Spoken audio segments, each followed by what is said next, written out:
Dreaming of a trip to Paris but not sure where to start? Whether you've always wanted to see the Eiffel Tower or you're just considering Paris as a destination to visit, this video is for you. Today, I'm sharing everything you need to know before you go. From sharing cultural tips to transportation, I got you covered. Paris is a city that never loses its charm. And whether you're a first-time visitor or a seasoned traveler, there's always something new to discover. If you're new here, make sure to hit that subscribe button so you're always notified whenever I upload a new video. Now, let's get into it. Paris has a great public transportation system. The metro and buses are really efficient and can get you pretty much anywhere in the city. For hassle-free travel, I recommend getting a Navigo Pass or the Paris Visite Pass, which offers unlimited travel on public transportation. And if you prefer to explore by foot, that is a beautiful way to explore the city. Don't forget to check out the bike sharing stations if you're up for a ride. France uses the euro, and while credit cards are widely accepted, I recommend getting a few euros out if you're going to be going to the local markets or for smaller purchases. Contactless payment is also widely available, but make sure to check with your bank for foreign transaction fees. For fast food options and street food, I also noticed that they only took cash. Alright, then now let's dive into the top attractions that you must visit when going to Paris. Of course, number one is the Eiffel Tower. It's the most iconic landmark in Paris, and it's definitely a must-see. The views from the top are stunning, but it's not necessary if you just want to get a view of the Eiffel Tower itself. Please watch out for pickpockets when around these areas because they are rampant. I recommend holding your bags close to your body, watching out for your valuables, and only taking photos when you know that the coast is clear. I honestly recommend getting a photographer if you really want those Eiffel Tower photos with you in it. This is not a place I'd recommend to put up your tripod and get the photos out because pickpocketers are everywhere. It's one of the most visited tourist destinations in the world. And here's a little tip if you want to see the Eiffel Tower when it's lit up. It lights up on the hour going until 1 a.m. and it lasts for about 5 minutes. It's one of the most magical moments you do not want to miss, and I honestly recommend seeing it from a boat. It's just that much better. Next, we have the Louvre Museum. It's massive and the lines can be really long, so I recommend getting a skip the line pass if you're going to the Louvre. However, just visiting outside of it is iconic in itself, but if you really want to take your time throughout the museum, make sure to go early and grab a snack. Then there's Montmartre. This neighborhood has a very unique bohemian vibe. It's a hub for artists and for creatives.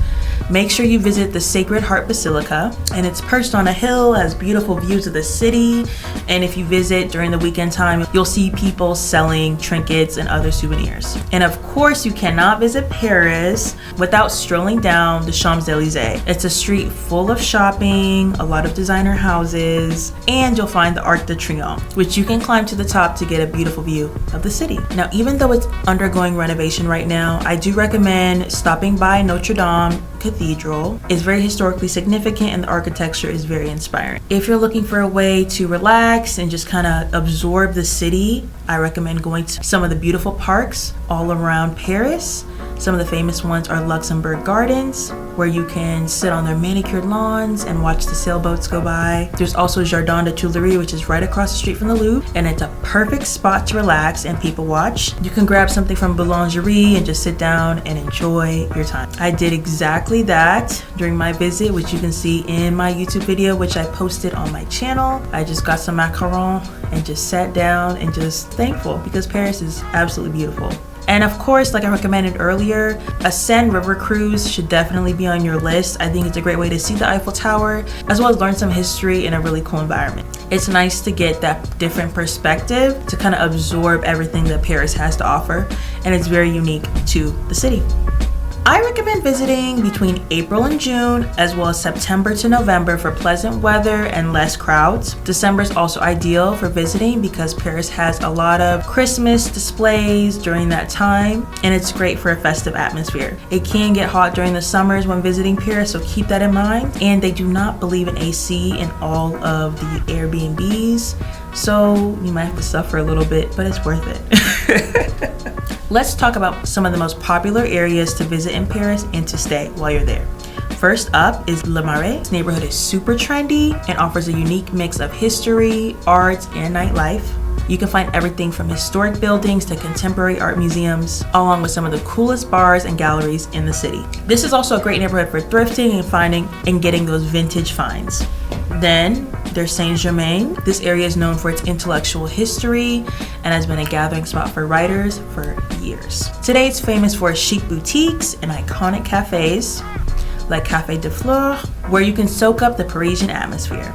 Next is the Latin Quarter, which is very famous among students in the area. It's bustling, full of energy, and it's a great place to find street foods and cheap eats when in the city. If you like to explore bookshops, experience the historic charm, relax in the bistros, this is the place for you. And finally, I recommend Montmartre, which I mentioned earlier.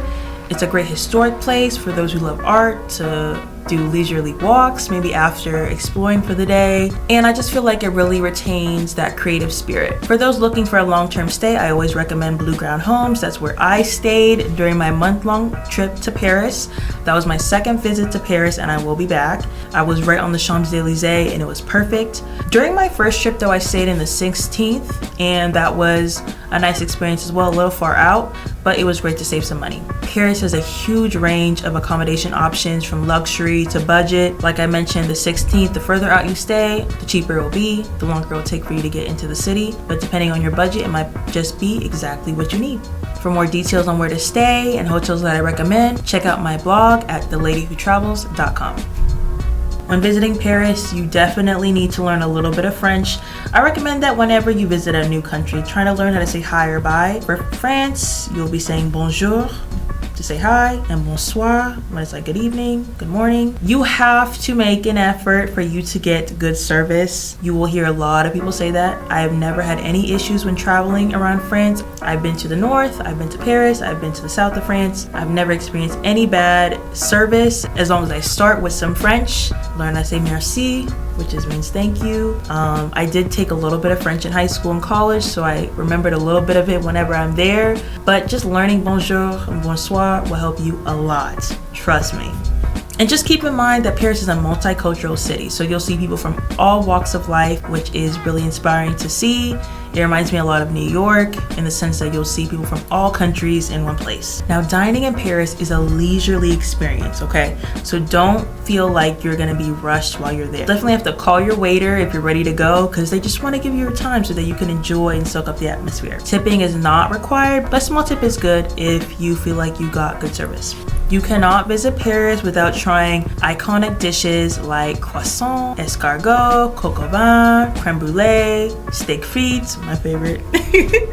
And definitely try to get a pastry whenever you can. There are so many to choose from. They're all great. And if you have the time, take a baking class or a wine tasting class. That's where I learned that I love Sancerre, which is one of my favorite wines now.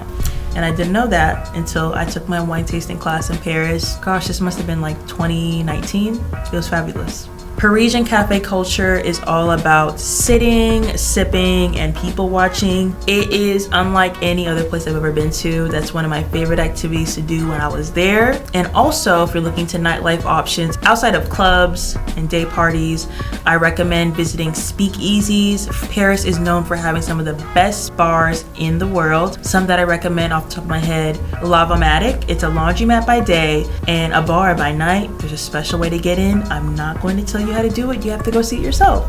I also recommend Little Red Door, Candelaria, and Experimental Cocktail Club to start. And as always, if you want more information on where to go, where to stay, and what to do when visiting Paris, you can always check my blog at 𝐷eladyWhoTravels.com. I have detailed guides with links for everything that you'll possibly need when you're headed on your trip.